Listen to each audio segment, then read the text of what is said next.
خۆشەویستان لەگەڵتان بەردەوامین گەڕینە وڵاتان بۆ ئەوەی بتوانین قسە زیاتر لەسەر شانۆ بکەین لەسەر ڕۆژگیانی شانۆ و چەند کەسایەتیەکیش بەسەر بکەینەوە و دڵ و دەرونیان ئەمڕۆ بکەنەوە و ئەوەی کە لە دڵیانە بیڵێن یا بەشکو هیواداری لایەنی پەیوەندیدار کە وەزارەتی ڕۆشنبیریە یان ئەوەی کە ئەو بۆچوونەی کە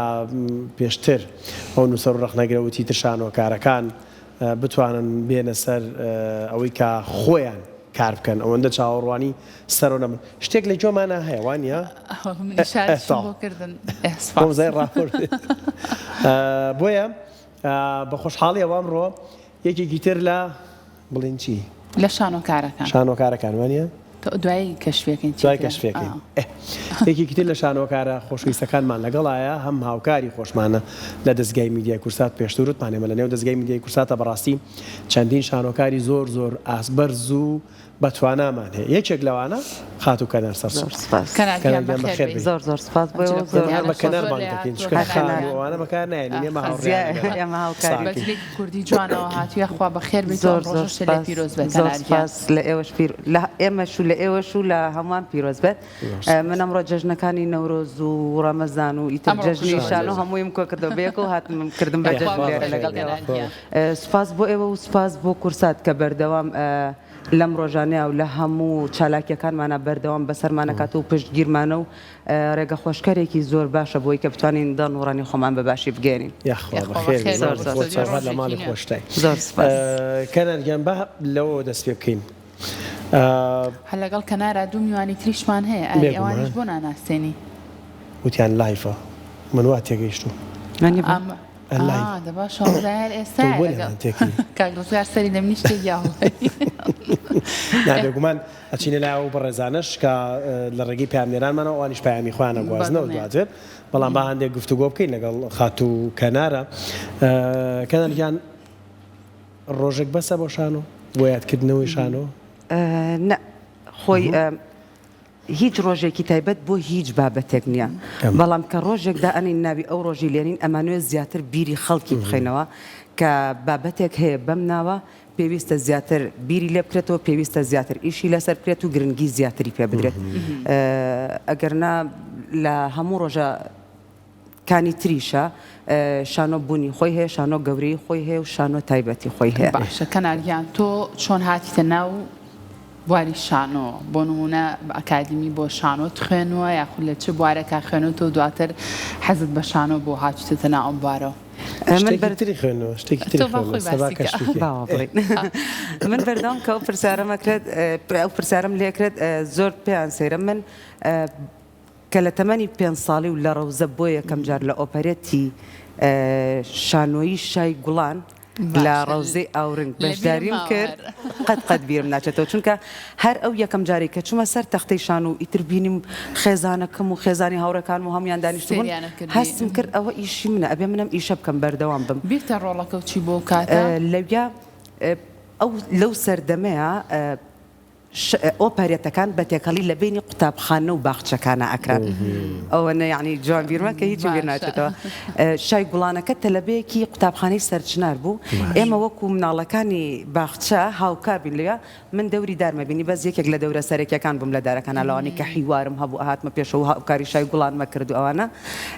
زۆر زۆر تایبەت بووم هەر بۆیە لەوێەوە هەستم کرد ئەمە و ئیشەیە کە من ئەبێ بیکەم هەر شەنە ماڵەوە زۆر زۆر هەوڵیان ناچونکە لە خێزانی کوردیا ئەو شتە هەیە کە زۆر زیرەک بووی یەکسەر پێتەڵەن دکتۆرە یان نازانم من ئێستاش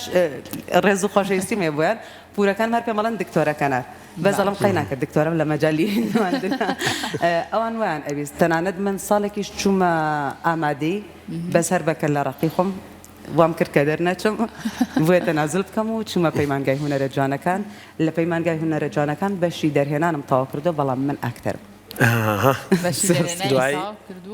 دەرهێنانی شانۆی کاری دەرهێنانە کردو بۆ شانۆی بەس بۆ ئەترۆحەکەم بەس بۆ تێزی دەرچوون کان گەنە گەڕێم وڵات دوو میانی تریشمان لەگەڵای با گفتوگۆکە گەرمتر بکەین کاک وەرزێر مەنسوور بەڕێزیان شانۆکارن لە پارێزگای هەڵەبجەوە لەگەڵمانە بن سوپاس بۆ ئامادەبوونت کاک وەرزێر و کاک قەدری شێرۆش بەڕێزیان هەم شانۆکارن و هەم مامۆسای زانکۆش لە دۆکەوە لەگەڵمانە بن هەوڵدەین گفتوگۆکە گەرمترکەین سڵاوتان لێبێ و جەژنی شانۆ لە ئێوەش پیرۆز بێ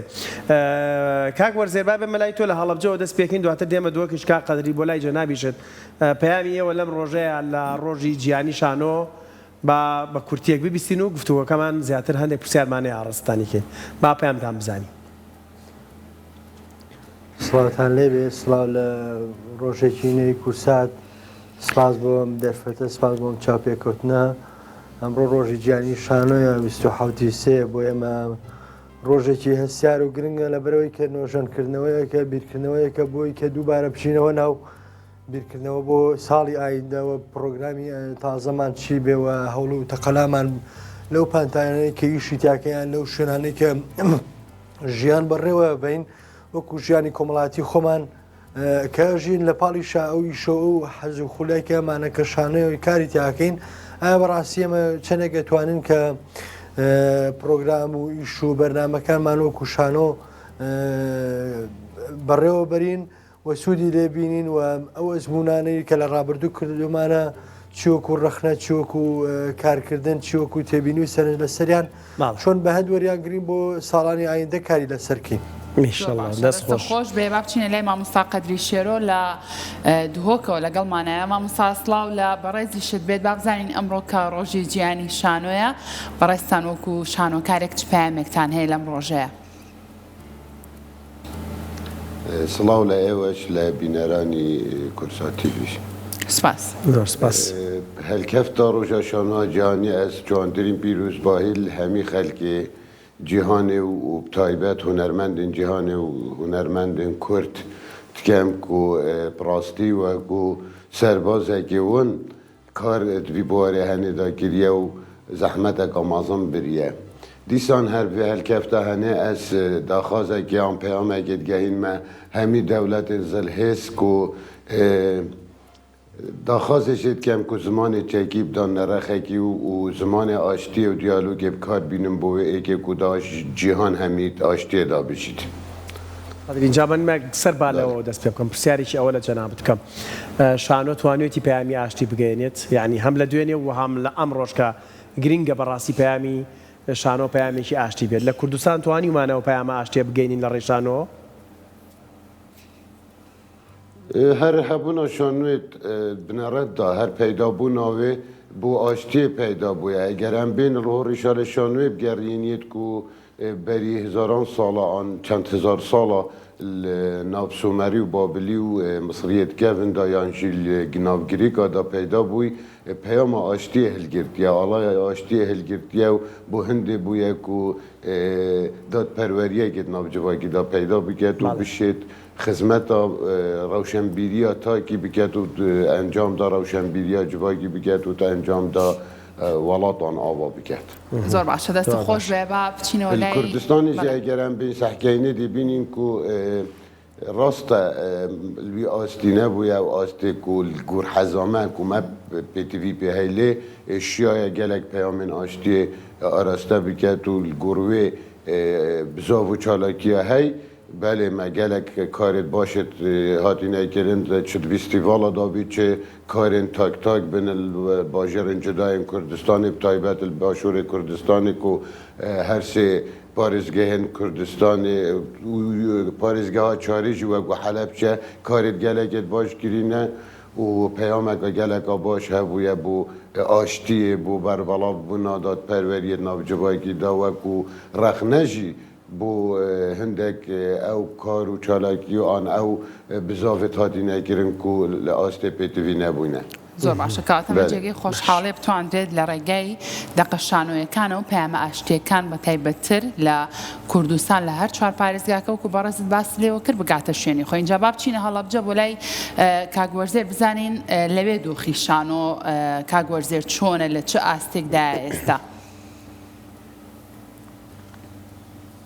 لە ڕاستیە دۆخی شانۆ گەری ئێمە بەگشتی تەماشاکەین ڕاستەکەی جێداخە ئەم 1-2 ساڵە بەڕاستی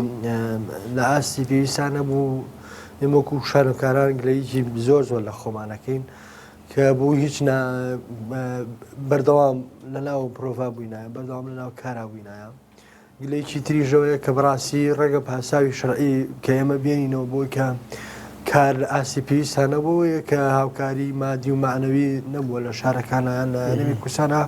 بۆ بەرهەمێنانی پرۆژەی شانۆیی بەڵام بۆ ئێمە وەکو هەڵەبجە و کۆی کە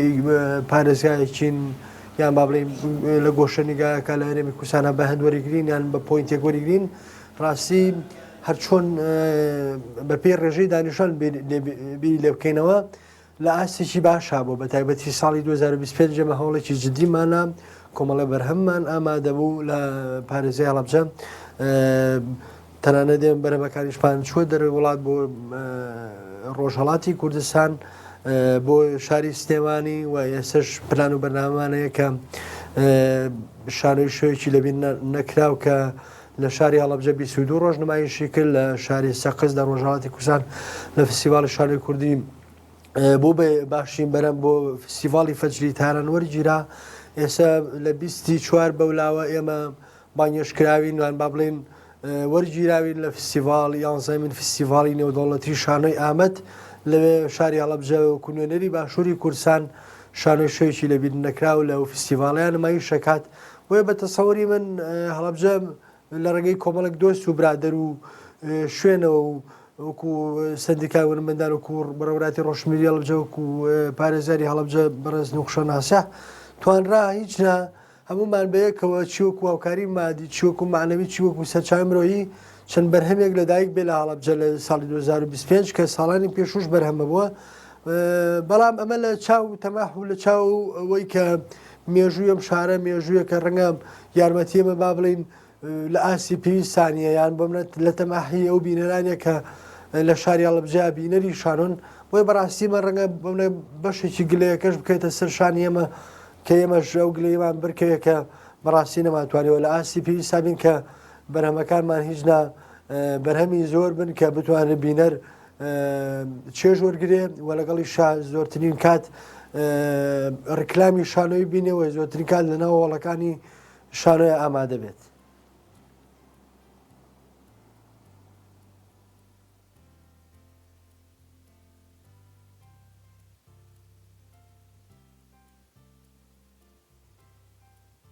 تانین کە ساڵانە زۆر جار لەم یادانەدا باز دەکرێتەوە جگەل لە ئەو ئاستەنگانی کە خۆت باست کرد هەم نەبوونی بورن لایەنی مادی یان نەبوونی هۆڵێکی تایبەت بۆ شانۆ یان زۆر جار هەندێک خەتا هەیە ڕەنگە خەتای شانۆکار بێت خۆی دوورکەوێتەوە لە بوارەکەی خۆی هەموومان ناکەینە پرسیارەوە گەڕێمە وڵاتان گەڕێمە لای هاوڕێمان کەنار شانۆکار کەنار مامۆسایان کۆمەڵی خاڵیان باس کرد یعنی هەم ساردیەکێ لە شانۆیە ئەم باس لەواکەن بۆ نمونە هەندێک جار هەندێک خەتایە خەتای شانۆکار خۆشێتی بدورە لە ڕەوتەکە یان ئەچێتە بوارێکی ترەوە شانۆکە وەڵا با پرسیارەکە وا لێ بکەم باشە با یەکسەر وای لێ بکەم ڕۆڵ با بڵێن ڕۆڵبینین لە شانۆیە جیاواز لە ڕۆڵبینین لە کاریکی سینەمایی و فیلمما جیاوازەکەیان چییە؟ پێت وایە بەشێک لەو شانۆکارانی کە چوونەتە نێو ڕۆڵبینین لە نێو دراما و فیلم و سینەمایە ڕەوتە شانۆکەیان لەبیر کردووە؟ خۆی لە هەموو بوارێکە بناغەیەک هەیە بۆ هوەری نواندن و بەعام ئەتوانین بڵێن شانۆ بناغەیە من پێم سەیرە گەر بچیتە بواری سینەما و دراما چونکە من خۆشم لە هەردوو بوارەکان واندرم کردووە شانۆ واز لێبێنی شانۆ شتێکە کە بەردەوام ئەبێ بگەڕێتەوە بۆ پیرۆزیەکەیت لەبەر ئەوەی کە ئەلفوبێی نواندن و ئەلفوبێی هەموو جوانیەکان لە شانۆ و ئەو چێژە تایبەتەی لە شانۆیان هەیە هوەری دراما زۆر تایبەتە سینەما زۆر تایبەتە هەریەکان چێژێکی تایبەتیان هەیە بەڵام ئەو بەرکەوتنە ڕاستە و خۆی کە لە شانۆیە و ئەو ئیحساسە تایبەتی کە لە شانۆیە بەردەکەوێت و ڕاستە و خۆ ئەو ئینەرژی کە لە بینەرەوە وەریەگریت لە هیچ کام لەوانی ترا ناتوانیت لە هەر هەموویان پێویستە تۆ ئەو دەستخۆشەکە ڕاستە و خۆیە زۆر تایبەتە و بێجگەلەوەش تواناکەش زۆر زیاترە چونکە تۆ لە بەردەم کامێرە ئێمە کەتمان هەیە بۆ نمونە ئەگەر من ئیحساسەکەم بە جوانی نەگانە بیان حیوارەکە بە تەواوەتی نەڵێم شانسی ئەوەم هەیە دووبارەی بکەمەوە بەڵام لە شانۆیە ئەو شانسەت نیە بۆیە ئەبێ ئەوەنە بەتوانابیت ئەوەنە ئامادە بیت کە بتوانیت زۆر بەباشی ئەوەی هەتا بۆ ڕۆڵەکەت ئەوەی پێویستە بۆ ڕۆڵەکەت ڕاستە و خۆ بیگەێنیت بە بینەرێک کە بەرامبەر وەستاوە و هیچ مەجالێکی مجاملەیتیانە کاتە کەنار تەختەی شانۆ هەڵەبژێرە یان بەردەم کامێرەکان هەڵبژاردننی تیانە نانە هەڵبژاردننی تیانە سێکە ئێستا وتم لەبەر ئەوەی ئێمە لە وڵاتەکانین کە بتوانین لە یەک مەجالیانە بەردەوام بین یان بۆ نمونە بژێویماندابین کان چوزان بەردەوام ئاکتیو بین چالاکیمان هەبێت لەبەر ئەوە هەر هەموو مەجالەکان پیرۆزی و تایبەتی خۆیانیان هەیە بەڵام شانۆ تایبەتترینە هەمیشە سائریش دەستیاوەتە چەند بوارێک کەناریان ئاگام لێ بۆ بە گۆرانی بەشداش گۆرانەکان پێشکەش کە بە بۆنی ڕۆژی جیانیشە شانۆیەکەش کردووە بە گۆرانیتم بە پێشکەشکاری تر نازانە کامێن هەڵبژێر سەراسانایانە بە دەستکاگاری باش نییە باش نییە هەر سەرکەوتوبی ئینشەڵڵا کەناریان با باسێکی ئەوەش بکەین ئاری لەگەڵ کەنارە ئەمەکو خانمێک وەکو ژنێک لەناو دنیای شان و ئەکتەری و ئەم بابەتانەیە ڕۆڵی ژنان لەم سەردەمەی ئێستاە تۆ چۆن ئەنرخێنی چۆن دایانەی بۆ نمونە لە ساڵانی ڕابردووە ئاری پێشتر باسی لەوە کرد کە زۆر کەم ژنان بەشداریانە کرد لە کارە هونەریەکانە لە تەنانەت لە شانۆکاری ژنمان زۆر کەم بوو لە ڕابردووە ئێستا چۆنە ئەم بابەتە جێگەی دڵخۆشیێکی زۆرە نەک هەر تەنها ئاکتەر دەرهێنەری ژنیشمان هەیە بۆ نمونە لە ئەگەر بینە سەر بوارەکانی تر هەرچەنە ئەمڕۆ ڕۆژی شانۆی باسی شانۆ بکەین لە باکستەیج خانمی زۆر بەتوانامان هەیە بەڵام وەکو ئەوەی ئێوە وتان لە کۆنا تەنانەت زۆرێک لە ڕۆڵەکانی ژنان پیاوانیش ئەیان گێڕا ڕاستە زۆر بە سەرکەوتوی گێڕاویانە بەڵام ئەوەش بەهۆی گرفتەکانەوە بۆ کە بۆ خانمان دروستکراوە بەڵام بە خۆشحاڵیەوە ئێستا زۆر کەسمان هەیە کە تەنانەت بەشی شانۆی نەخەندویان پەیمانگای هونەرە جوانەکانی تەواو نەکردو هاوی پێ ئەڵێن وە بزانم یعنی خۆ دروست کرد یەتە ناو مەجالەکە و بە پشتیوانی کەسانی بە ئەزمون ئاکتەر و خەڵکی زۆر بەتوانایان لێ دەرەچێت باش زۆر باش ئەگەر ڕێمەلات با بچمە لای مامۆستا قەدری هەندێک پرسیار کە مامۆستا قەدری دێمە لای تۆ لە دهۆک ئەگەر چی پەیمانگای هونەرە جوانەکانە ئیترەمە ئێستا فیلم و بواری فیلمسازی و کە هەمووی بەڕوو زۆر جار ئاکتەری شانۆشی تیا بەکاردێ زمینە سازەکانیش کە باز دەکرێن سە بۆ باسی ڕۆڵی خانمان دەکرێن خانمان هاتوونەتە بێشەوە ئاکتەری زۆر باشمان هەیە بەڵام لە سەرەتای قسەکاندا کەمێکت باس کرد بەس پێم خۆشە زیاتر پێم بڵێ بۆچی شانۆ هێشتا لە پارێزگای دۆ کەمە یعنی بۆ کەم نمایش دەکرێت بەڕاستی کەم نینە نە مە شانۆ هەیە ساڵانە ئەم چەندین شانۆگەریە پێشکەش دکەین لە دهۆکێ و ئەم بەشداریە فیستیڤاڵی لە ئاستەمۆحی ئێوەیە ئەو چەندانەی کە کە نمایش دەکرێت تایبەت جی مثلا روش هەلات مثلا کەرکیکێک و ئێکشوان باژێڕە دوو فیستیڤاڵێت باشێت شانوێ تێدا هەنە و ما پەیمانگە و هونەرە جوان بێرێ هەی ئەو قوتابیێت دەرچن پەیمانگە هەیە هەرێک شوانە پرۆژەیەکی ئامادەت کرد بۆ دومایە ساڵێ ڕاستی زێدەباری وەیەکی کومە کولیجا هونەرە جوان هەیە بەشە شانوێ لێ هەیە ئەو قوتابیە شوێریژی دەرچن هەرێکی پرۆژە خود بێت هەبیدا بەژێ هەمید بنە بەرهەم بۆ باژێڕی بتێنە پێشکەشکردن زێدەباری وەیەکی کومە خەلکێکی دیە هەیش دەربەی پەیمانگە و کولیجێژی ڕوولێ خود بینیت پێشکەشکردنەوەیان ئەنجامدانە هەندێک شانۆگەریەدا ڕاستە بەرهەم تبیت حەز و ئارەزویامەنینە و ئەمە طموحت گەلێکت ماسترێت هەین کومە شانو بشێوەیەکی گەلێکی بەرفرەتر هەبیت و بشێت کاریگەریە خزمەتە خەڵکی بکات بە پرسیاری من لەسەر ئەوە نییە کە بەشداری فستیڤاڵەکانە کرێوانە هەموو جێگەی دڵخۆشین پرسیارەکەی منەوەی لە ماوەی ساڵێکە کە خۆتەڵی شانۆ هەیە یەک دوو شانۆیەک کەم نییە یعنی ڕێژەیەکە لە ئاستەمۆحی ئێوەیە وەکو شانۆکار نەخێر هەر زۆر کەمە ئەڤژی مامۆستای بەحث کرد احتیمالە ئێکش ئەگەرە ئەم خوبین و ئەم نەشیانە فشارێکە وسڵ سەردەسەڵاتی پەیداکەن و میزانیه که یانجی بودجه که تایبت بو شانوی دانید و کو کاچا و بودجه بو سینمای تیتا دانان بو موزیک تیتا دانان بو بوار دیت هنری تینا دانان یا بوار دیت جیان تینا دانان چون کو شانو بخوشی گرنگیه که گلکا گرنگه بو جوای که جی بو ملتی جی بو همیه چون کو شانو تا که هنره همیش خلق جهان تید گهید کو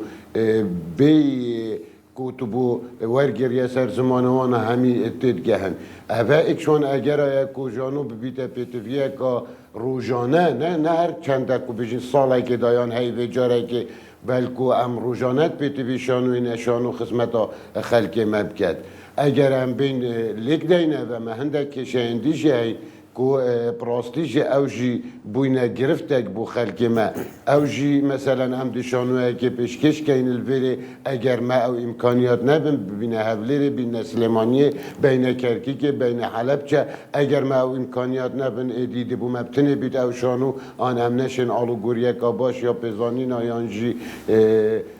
مثلا تجربه ما خو یا شانوی و گویزینه جدی و دیسانیات و آناجی بینیم بودو که پیشکش بگیم بوه ای که کدا مروجانه شانو هبید و او شانو بشید خدمت آجبایی کشی بکد هرچی نبید شلای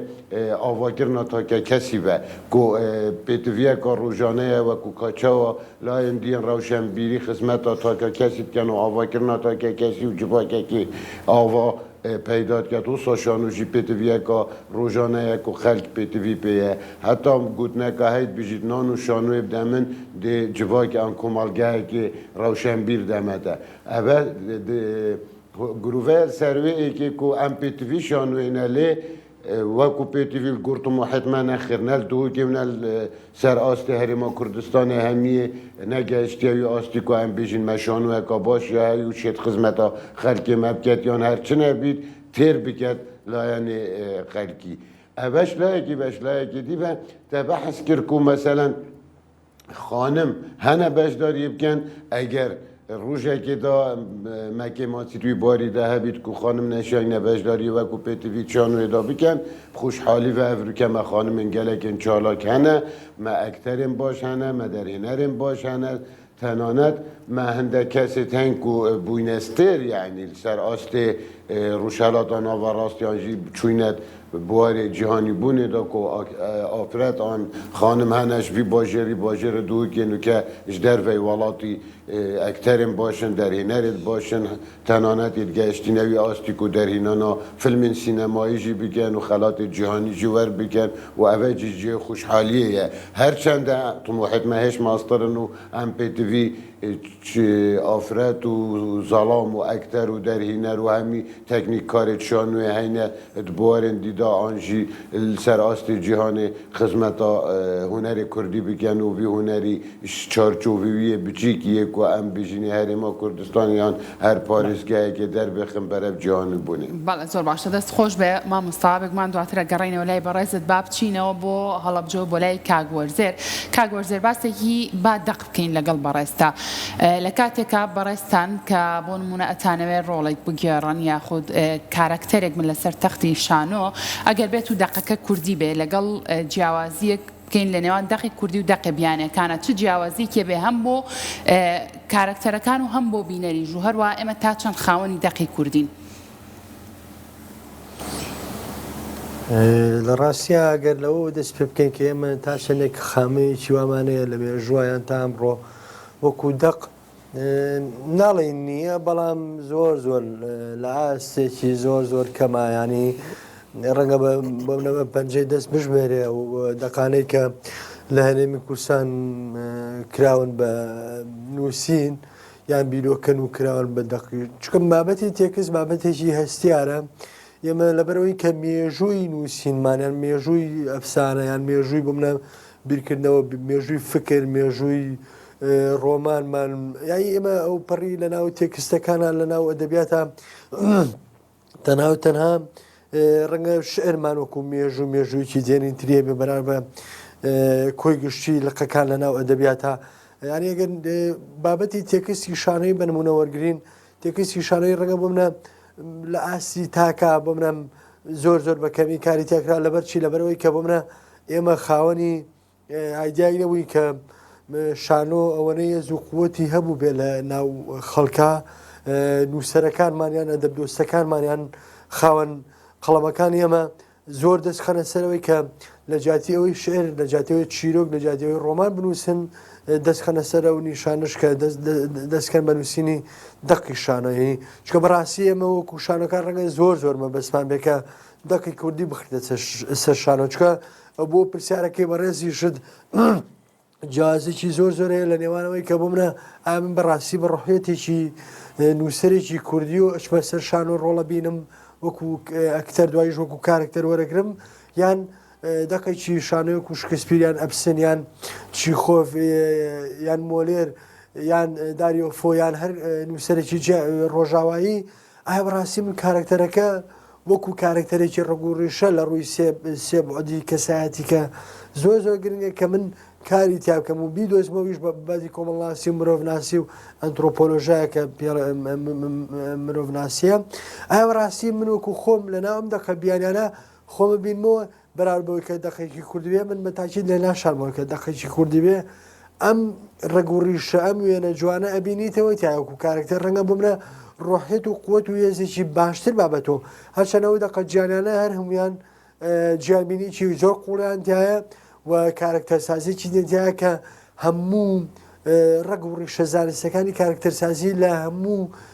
سێکتەرەکان لە هەموو بوارەکان لە هەموو پارداکان لە مێژوی مرۆڤایەتی تا بڕۆ وا بەسەر پێوەی فەرامۆشیش نەکراون کاریشی لەگەڵان بەرمونەوە تۆ ساڵی نووسەرێکی و شکسپیریان سترێنبێرگ ئەوانە کارکتەرسازی تیا کراوە تەنانەت لای شکسپیر ئێمە هەندێک کارکتەرمانەیە کارکتەرێکی بنیادی ئەقلی ڕۆژهەڵاتی بنیادی ناوە شکسپیر کە خۆی ڕۆژاواییە بەڵام کارکتەرەکانی بە بنیادێکی ڕۆژ هەڵاتی بنیاد ناوەیە بەڕاستی بوونی تێکس بوونی ئایدیای کوردی بوونی فکری کوردی بۆ بەرهەمێنانی دەقێکی شانۆیی لە پاڵیشا بۆ ئەداکردنێکی کارکتەرێک زۆر باشتر لەوەی کە دەقێکی بیانیێنی بەڵام بەداخەوە کە ئێمە خامەکەمان لە ئاسی پێویستانیە لە ئاسی باشانیە نایشی شارمەوە ئەو دەقانش کە دروست کراون بەشێکی شانیانی لە ئاسی تەماحی شانەکانیەکە خوێنێتەوە لە ڕووی قوت و هێزی بەرهەمێنانەوە باشە کاک وەرزەرکەواتە خامەکەمان کە لە ئاستی پێویستدان نییە ئێمە توانیومانە دەقێکی شانۆیی کوردی باس لە تراژیدیا و مەرگەزاتی هەڵەبجە بکات و بە دنیای بناسیێنین وەکو دوا پرسیارە گەر تۆ پێم بڵێ ینی تا ئێستا جواب بۆ یان نەبوو هەندێک هەوڵە بۆ لە مێژووی یادەکانی هەڵەبجەیە کە توانراوە بۆ منە بۆ کارەساتێکی و کۆڵەبجیان بۆ تاوانێکی و کۆڵەبجە وەکو خامەیە کاری لەسەر بکە بەڵام هەتا ئەم ڕۆژ نەک شانەوە تەنانەت سینەماش کاری پێویستی بۆ نەکراوە ئێمە تەنها هەوڵ و تەقەڵایەکی وردمانەیە لەسەر مەسەلەی دۆکومنتاری جینۆسایت لە هەڵەبجە لە مێژوە کاری تەکراوە کە دووسێ فستیڤاڵیش لە هەڵەبجە ئەنجام درا فستیڤاڵی دۆکومنتاری ئیتر ما باقی ئەمە نەماتوانیوە تا ئێستا کارەساتی هەڵەبجە بە وێنەیەکی تۆکمە بە وێنەیەکی قوڵ بە وێنەیەکی هەستیار بە چەمکێکی گشتی نیشتیمانی گەورە بخێنە بەردی دەیبینەرەکانمان چیوەکو شانە چیوەکو سینەما کە بتوانێت بەڕاستی قەزەکە لە ئاستی جینۆسایدی منتیقەی لۆکاڵی بێ بە ئاستێکی گەورە و جیانی کە بڵێنەوە جینۆسایدێکی گەورەی عالەمیە کە هەموو کەسێک باسی کا لە عالەمان نەک تەنها کورد ئاماژە بۆ بکە بڵێ ئێمە بەروارێکمانەیە شانزەی سێ و مرۆڤتیان مردووە مرۆڤ لە ناوچۆنە هەموو تاکەکانی ناو کۆمەڵگەکان زمانەکانی تر کولتورەکانی تر باسیە و یادە بکەن و باسیە و شتە بکەن بەڕاستی تا ئێستا پرۆژەوانیە هەرچەنە بە تەسەوەری من ئێمە وەکو خۆمان وەکو وەڵەبجە شانۆکاران و هونەرمەندان چیوەکو سینەما چیوەکو شانۆ خامەی ڕنگینمان لە بەدەزان و سینی باشمانەیە چیرۆکی باشمانەیە و ئەشمانەیە کاری لەسەرکەین بۆ هەڵەبجە بەڵام بە تا ئێستا هەوڵ و تەقەڵایەکی وانەیە کە نای شارمۆ ئەوەنە بابەتەکە بۆ سینەما گونجاوتر ئەبینین بۆ شانۆ گونجاوتر نابینین لەبەرەوەی سینەما ئەتوانێت ئەو وێنانەی کە هەڵەبجە لە خامەیە خۆی هەیەی سینەما چۆن نەتوانێت وێنەدانەوەی چی تریشی بۆ دروستکە بەڵام من ئەگەرە و پیاوە پیری بە نمونە وەرگین لە کۆڵانێکان لە هەڵەبجە کێشێ بە ئەژنۆی خۆیان کە لە ناو چۆ من ناتوانمە وێنە دووبارە لەسەر شانۆوەکو هەستیاری دووبارە کەمەوە کە جوانەکەی لەو وێنەیە کە خۆی بەڕاستەقینەیە ئایا سینەما توانێت بکە بڵێ توانێت بیکە بە فۆرمێکی جیاواز بە ستایلێکی جیاواز. زۆر باشە دەستە خۆش بێت سپاس بۆ بەڕێز وەرزەر مەنسوور شانۆکار کە بە شێوازێکی ڕاستەوخۆ لە پارێزگای هەڵەبجەوە لەگەڵمان بووی ماندوو نەبی کاک وەرزەر. با بچینە لای مامۆستا قەدری کۆتا پرسیاریش لەو بکەین. مامۆستا چی بکرێت بۆ ئەوەی کە دۆخی شانۆ بەرەو باشتر بچێت بە شێوازێکی گشتی وەکو کۆتا پرسیار فەرموو جەنابتان ئەتوانن وەڵام بنەوە. بەری ئەس بمە سەر پرسیارەتە کە بێدەگرم باشە ئەم تێکی زبرینە سەر پرسیارە تەشاڤاڵەمە گیری و کۆمەدەقت باشیان شانویان تێکستێن باشین شانوی هەنەیان نە ئەخر ئەگەر ئەم بین سەحکەینە تێکستی باش چاوە پەیداد بیدیان ئەوێت سەر ئاستی جیهانی باش پەیدا بووین ji encamê sergoreka dîr û dirêj bûyne yanî xizmeta şanûyê hatiye kirin û herikê hatî ya servê ava kirî ya berî wî timam kirî. Meselen xelkekê hatî yê nivîsî rexnegirêt hatînî şirove kirîn û piştî hingê evê dîv de hatînî çiyan têkistekê gelekê baştir binivîsin. Ji debarî wê êkê ku xelkek hebûye êkî wekî meselen bi nimûne dibîjme te Pîter Brûkê hatî ji Rojavayê hatî Rojava hemiyatêk veda Rojhelatiyê geriye heta şiyayî tîyorekanî bixwe afirînî bû wê êkê ku da bişêt xizmeta şanûyê bike. Axir ev hemî def me nebûye û ya divê me wekû saziyên akademîyên Herêma Kurdistanê giringiyeka mastir daye deqê biyanî an têkistê biyanî bû wê êkê heta akademiyatê xwe jî bêne pêşkêşkirin me gelek giringî nedaye têkistê Kurdî ku têkistê Kurdî bibîte alavek bû wê êkê da nivîserên Kurd bişên tiştekê baştir nivîsin. Sererayê vê hemiyê me nivîserê başê tên yê şanûyê ku şiyayîne xizmeta şanûyê bikenet barî têkistî da ku pengavêt here baş havetîne. Çi bête kirin bû şanûyê da şanû pêş bikevît ew êk alavên here giring şanûkar bixuye divêt fişarekê peyda biket. Pirêka şanûyê ku mîzaniyek yan jî dahatek bû bêt wekû ka çawa evrûke sînema şiyaya xwe farz ket welew sînema eger em bên berê xwe bideyîne alavekê niye û zîtir belavet bît çunku pirêka hindek pêdawîstî û amrazîtnî tête belavekirine wekû şanûyê ye ku şanû dîdareka rastexûye digel bînerî. Ji ber hindê ez bêjim pêtiviye em fişarekê bikeyn wekû hunermendên şanûyan şanûkar ser astê Herêma Kurdistanê fişarekê bikin. Ya divê em şên bêjin ku meselen eger şanû biçîdet sîstemê perwerdê da. Meselen bû nimûne baxçên zarokan bête xandin seretayî bête xandin beşek bîtiş prosa xandinê heta baxçeyê tu digehiye amadeyi heta tu digehiye kulîjê bila tu biçe bi werekê dî meselen ne girêdayî şanûyê bît bes. Çunku şanû pêtiviyeka jiyanê ye pêtiviye her ji baxçeyê bête xandin sîstemî de heta digehîte kulîjê. Ya girîngtir ji bê hemiye ew e ku مثلا پشتی افکارین بسر جهان داهات اینو اف پیشکفتنت پیدا بوین و پیدا بونا مثلا تکنولوژیای و سوشال میدیای و کوبویا آلا و اگزیترین دم دا اتشیت خدمت دا هر باره که هنری بکرد و بلاف کرد ناف خلقی دا بتویه شانوشی بخو الریکه که بگرید خوب گنجینید گلوی پیشکفتنا تکنولوژیا افریقا سر اصلی جهان پیدا بوی زیده باری وی ایکی هندک شوازت نیت شانوی پیدا کرد بو نمونه وکو شانو آجاده و افریقا روله که هر گرنگ پیدا کردن و بینری داره چونکو بینری ما یکی ما شانو هولی آن شانو علبه او ام بشینه کو مثلا ام نشاینه برای بینری بدینه هولت شانوی بجا پتفیه ام چینت ناف بینری دا زۆر باشە مامۆستا قەدری شێرۆ زۆ سپاس ئەم شانۆکار هەم مامۆستای زانکۆ سپاس بۆ جەنابیشت کار لە دهۆکۆ لەگەڵمان بووین جا کۆتا قسەی مامۆستاکەم بە پرسیار بۆ خاتووکەنەر ئەڵێ ئەبێت شانۆش ڕەوتی شانۆ لەگەڵ گۆڕانکاریەکانی سەردەم خۆی بگونجێنێ ینی ئەو دەق و تێکست و بابەتانی کە هەیە بۆ شانۆ پێت وایە لەگەڵ ئەم سەردەمای بۆ نمونە من زۆر جاریانی وەکو ڕخنەی بینەرێک ڕەنگە من ڕخنەگرێکی شانۆیی نەبم مەڵەوەکو وەکو بینەرێک پێم خۆشە ئەوەندەی دەقێکی کوردی ببینم ئەوەندە دەقێکی شکسپیر ڕاستە گرنگە نەبینم ڕەنگە ئەو لە جوگرافیا و لە ژنگەیەکی تایبەت بۆ وڵاتێکی تایبەت و ترابێ وەکو مامۆستا وەرزێریش باسی کرد بۆ کورد دەست نەدا توانراوە ئەو گونجاندنە بکرێ لە شانۆکانی ئێستاە ئەگەر زۆر ڕاستگۆ بم تا ڕادەیەکی زۆر کەم بڵێم بەرچاوە و بەردەوام لەگەڵ هەموو ئازارەکانی کۆمەڵگایان نەخێر بەڵام بەڕادەیەکی کەم شانۆمان هەیە کە ڕێک بۆ ئەم سەردەمە شانۆکارمان هەیە یان شانۆ نووسمان هەیە بۆ ئەم سەردەمە ئەنووسێت بۆ ئەم سەردەمە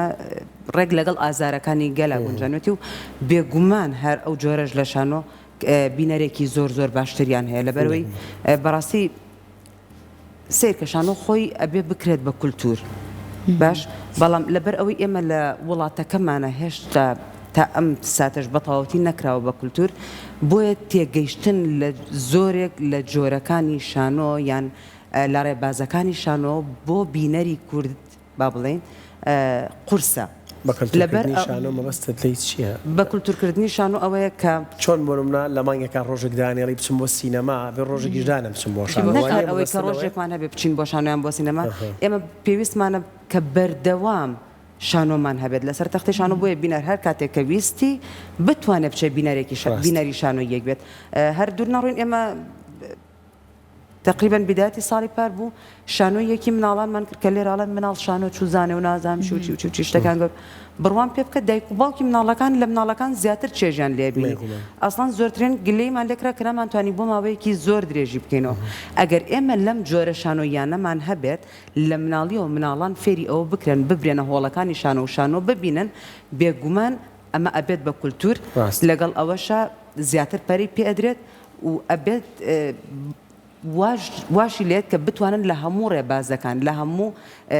شانۆ جیاوازەکان تێبگەن ئێمە شانۆییمان کردووە بە یەک دنیا خۆ هیلاکردن و یعنی بۆ بەشێک لە بینەرەکان شانۆیەکی زۆر تایبەت وە بەڵام خەڵکێکمان هەیە کە ئەسڵەن لی تێناگا کە ئەچێتە دەرەوەڵە کاتەکەم بە فیڕۆژ ناحەقی ناگرم لەبەروی لەوانەیە لە هەموو ژیانی ئەگەر ئەمە یەکەم جاری نەبێت دووەمیان لە زمانی شانۆ تێناگە خۆی ئەگەر تێ بەڕاستی تێ ئەگا ئەگەر کولتور بێت کللتور بێت باش دەستە خۆش بە کەناریە سپاس بۆەوەی ئەمڕۆ لەگەڵمانە بووی دووبارە ئەم ڕۆژی گیانی شانۆی لە تۆش پیرۆزەکەینەوە لە سەرجەم شانۆکارانیش بابیمانش زۆر خۆشحاڵ بووم و دووبارە پیرۆزبای خۆم بۆ هەموو شانۆکارێکی ڕاستەقینە ئەگەێنم خواردی بەڵام تۆ کارمەندی خۆمانی دڵت گەورە دڵمان گەورێت قوربانی